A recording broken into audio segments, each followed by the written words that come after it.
Inilah rekaman momen detik-detik drone peledak Rusia berdatangan di parit militer Ukraina.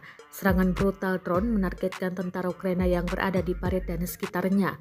Rekaman detik-detik drone berjatuhan ramai beredar di Telegram pada Selasa 30 April 2024. Serangan drone diklaim Rusia sukses menghancurkan parit berikut pasukan di dalamnya.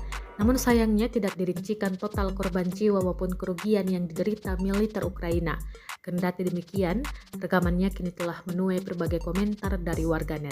Diketahui perang Rusia dan Ukraina memasuki hari ke-798 pada Rabu 1 Mei 2024, ditandai dengan memburuknya situasi di garis depan menurut Panglima Pasukan Kiev.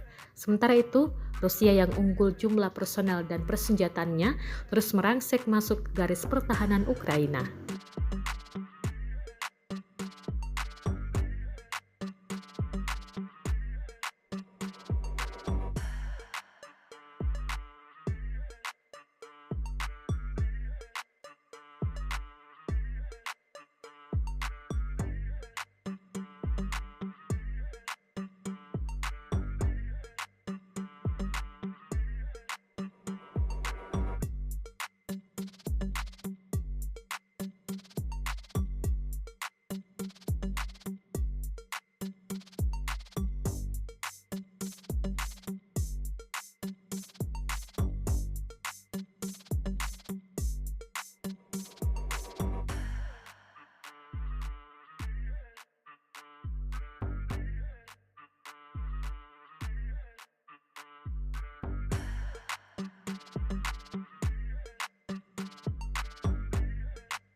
Download Tribun X sekarang, menghadirkan lokal menjadi Indonesia.